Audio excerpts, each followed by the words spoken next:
welcome to the Recovery Daily Podcast. I'm your host, Rachel Abbasi.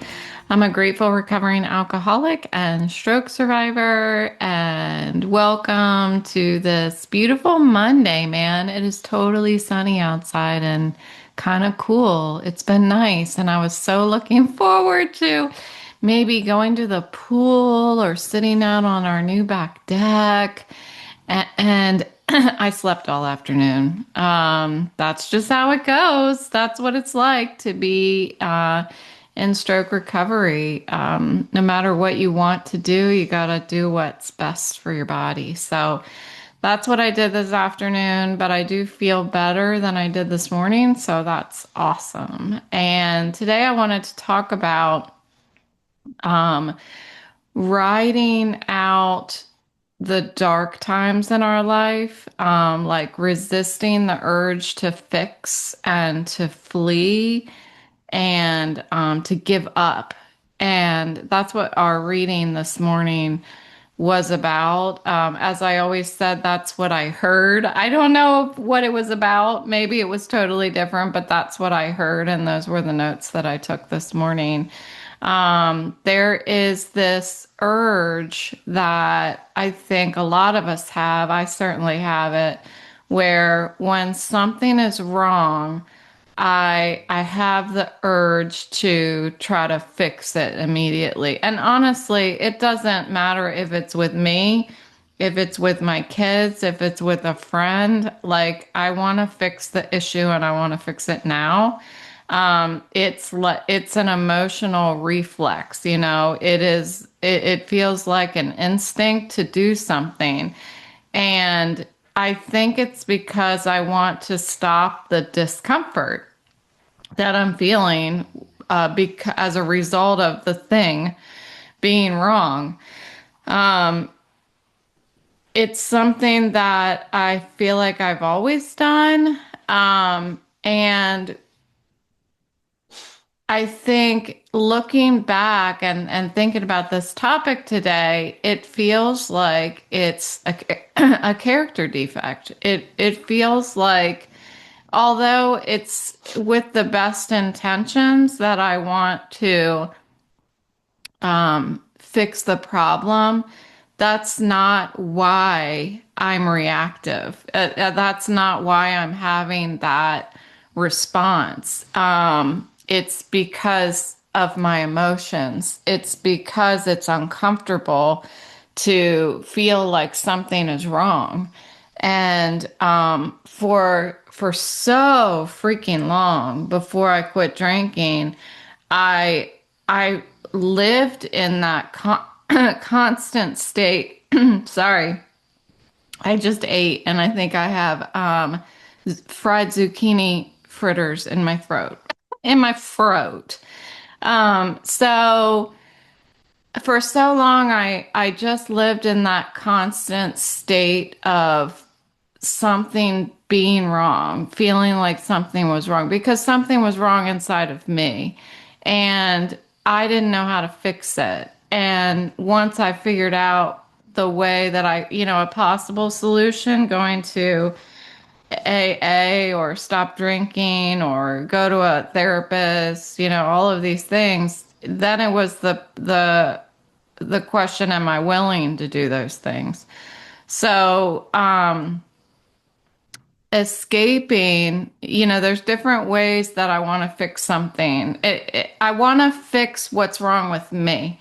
I don't necessarily want to fix the thing, the problem. I want to fix the emotions that I'm having. And my impulse was to drink in order to it was the fastest, most effective way of fixing what was wrong with me. I could just numb it. And the other way that some of us try to deal with problems is to make a drastic life change, to move, a geographic fix, quitting our jobs. That is one of the reasons why in the first year they say, not they, meaning in Alcoholics Anonymous, they say to not make any drastic life changes in the first year, because we're just not quite ready. We're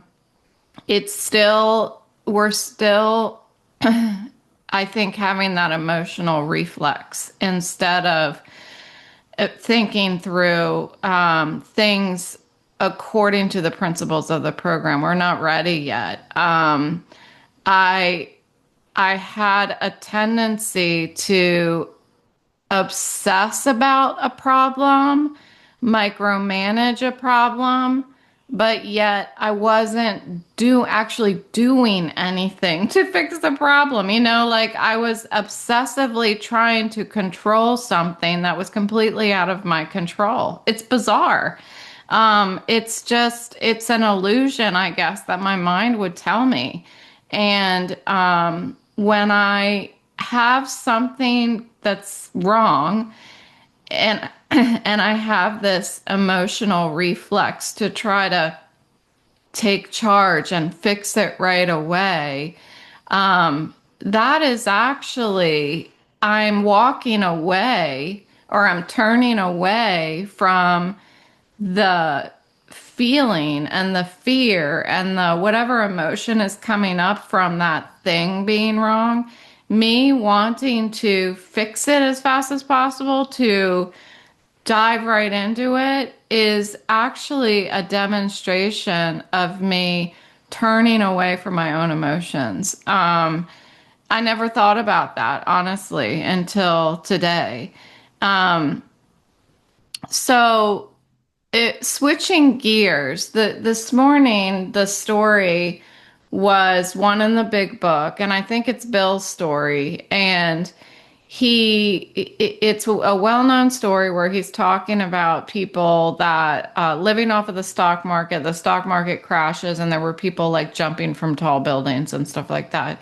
Um, what it reminded me of is people who there's some people who have the ability to function I'm just going to say function, maybe not function well, but function um, in a job that has financial uncertainty. A great example of that is horse racing. And I think that's a great example because I had a friend whose husband was a jockey. And I was fascinated how they were able to live like that, live not knowing if they're going to win the next race. It's like gambling. It's basing your life on gambling. And it just was fascinating to me that somebody was able to live with an unstable income. Another example of that would be the stock market. There's another person that I wasn't friends with, but he was a friend of a friend who ended up leaving the company that I used to work for. And he started living against the stock market. Like that's what he did. He sold and traded all day long. That was his job. And I just couldn't imagine living like that. Also, one that's even more familiar with people, but I still think is a very potentially financially unstable income would be sales. Because there's unpredictable outcomes. You just have no idea if if the market is there, from one month to another, depending on what you're trying to sell. I know the company that I just left from, I wouldn't want to have a sales job. It's so unpredictable and unstable to me. But in those jobs that have that financial uncertainty, they are jobs that have big wins when you do win. And okay, so I was thinking about that this morning, and then I was like, how is my life before I quit drinking any different than having a career in stocks or racing or sales? It's no different. I was gambling. I was living in emotional instability that was fueled by substances and avoidance. It was fueled by emotional reflexes. And as my drinking worsened, my sense of wanting to control but being out of control just heightened. And I thought, wow, there is absolutely no difference between how financially uncertain my life was back then when I was drinking. The proof was in the pudding. I know I don't think I've ever said that, and I probably used it wrong, but I ended up being let go from a job because, well, I was a risk, and just like any of these jobs, and when you're in horse racing, like you only bet on the horses that you think are going to win. And and I wasn't winning. I lost the race. And for me, the stock market was crashing. I was stuck in this loop of anxiety. Man, it wasn't even a loop. I am so feeling that those feelings of anxiety that I felt like the past couple days I've been thinking about what that anxiety felt like, and I'm just like, oh, it just was like I was drowning. I was drowning. It was so terrifying. And I was stuck in this pool of anxiety and in this impulsivity that I was never going to heal. I was never going to change. I didn't know I needed to change. I didn't see that I was feeling like I had control over everything in my life, but yet I had zero. I didn't even have the wherewithal to know what was going on. I was not taking care of my finances. I was running out of money. I stopped paying my bills.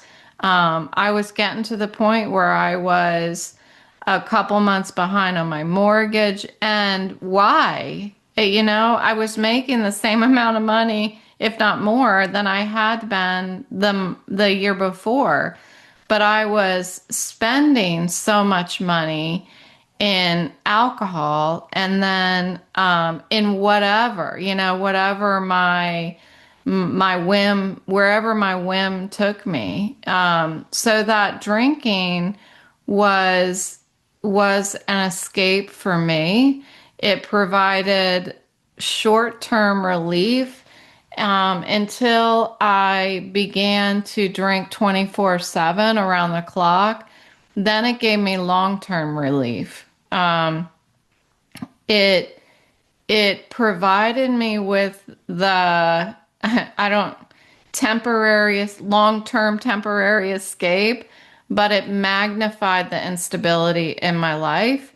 It created long-term damage along with just complete uncertainty. No wonder I was so anxious. I couldn't see past my own hand, that had the drink in it. And I was losing at life. If life was a race, I was in last place. When I went into the sobriety program, I I had doubts. I had doubts that anybody in that room wasn't drinking. I was certain that everybody in there was still drinking. They were just showing up to the meeting, and talking about what it's like, but yet how could anybody possibly not, like, if it really felt the way that you're saying, people, how could you possibly not be drinking? Because I don't see how you do it. I can't just stop. I can't just make the decision that I'm not going to go buy anymore. And another thing that the reading said this morning was about how dark it is before the dawn. And I mentioned, I think yesterday, how grateful I am for that darkness, how grateful I am for that extreme amount of anxiety that I was feeling, because I have experience now knowing where I don't ever want to go again, I know now when I start feeling anxious, when I'm starting to feel uncertainty, when I'm sitting in a space of the unknown, I don't know what's ahead of me.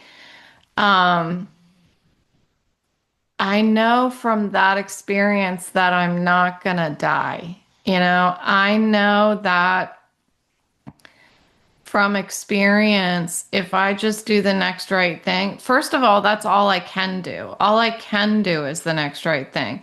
But if I just emotionally react to things that are in front of me, most likely I'm not going to make anything better. But if I learn how to stay instead of just trying to fix it or run, things start unfolding without me. And things were already unfolding without me. I just didn't believe or see that the world was how do I say it? Like, I didn't believe that the world I didn't believe in a higher power. I didn't believe there was something greater than me that was in charge of all of this stuff unfolding. I just believed that things are only going to happen in my life if I make them happen. And that is just not the case. That's what I've learned now.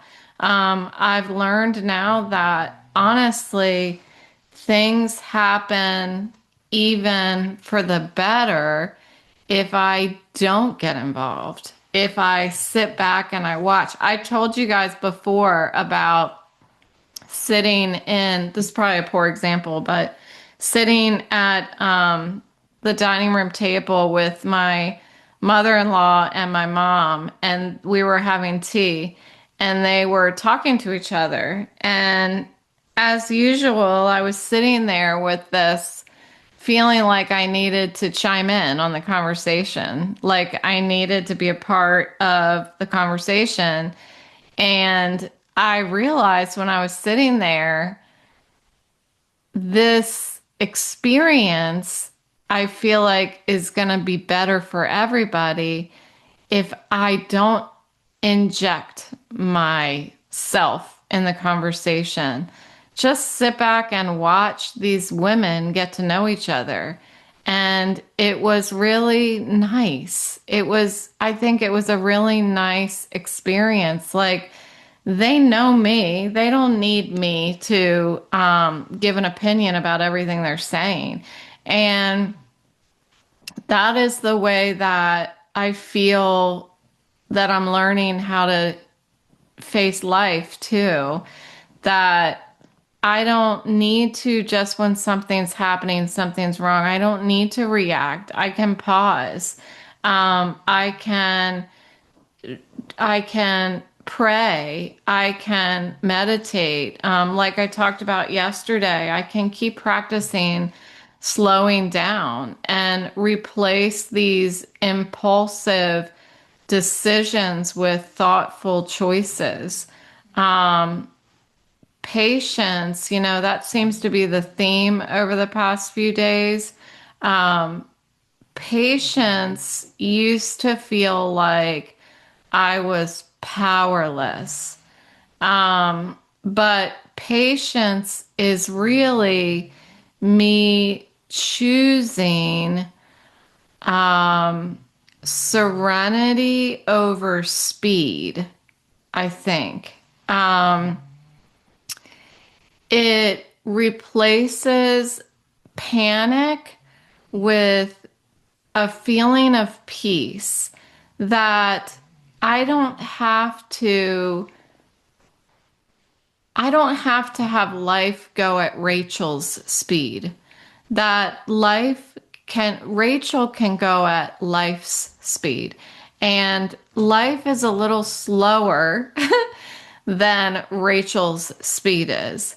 So I live quite differently today than I did when, even in early sobriety. Like, I still face tons of uncertainty, but what I used to do is spin chaos from that uncertainty. Like, I'm picturing a woman at one of those old spinning wheels, and what's feeding into it is uncertainty, and what's coming out of it is a ball of chaos.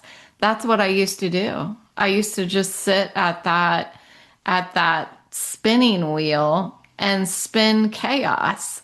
Um, I am learning, I think, very well how to right size myself and let go of the control that I never had.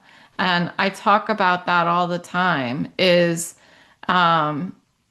gosh, that shift. And it's been slow for me. It's been a slow, like, I'm coming to believe, I'm coming to understand that, that there is so little I have control over. All I have control over is what's within my fingertips. And I love to say it that way because it really, even if I stretch my arms out, I only have control of what's within them, what's around me, and what I pull in. So it takes work, and that work sometimes needs to be slowed down. Because if I'm the work, when I think of work, like when I think of work, I think of my career. And so work for me is Rachel's speed.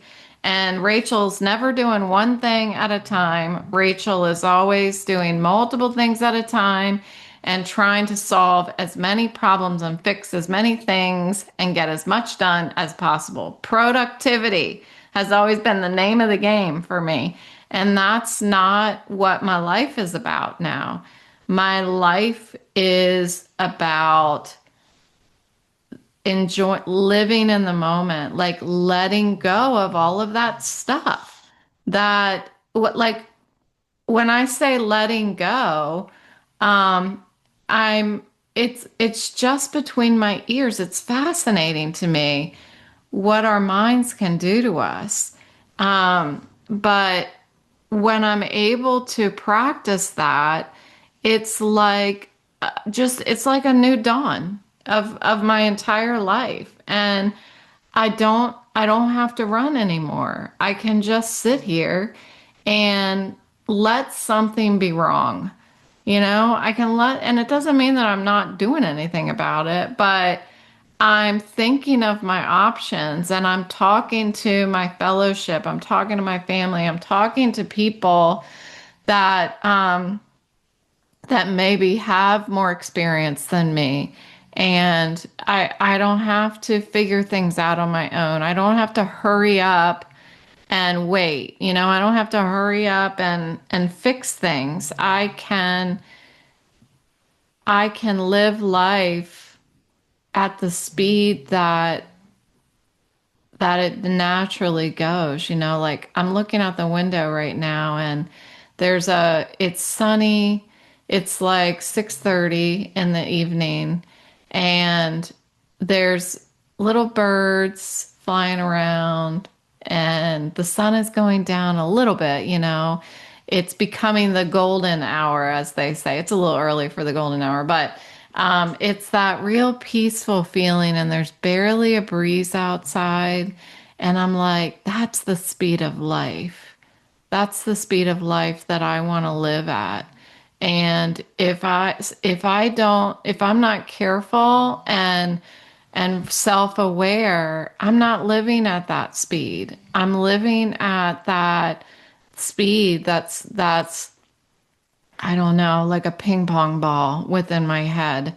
So I'm going to keep working at it, and I like it. It feels good. It's something that I can chase other than chasing a drink. So thanks for listening today, and I will talk to you tomorrow.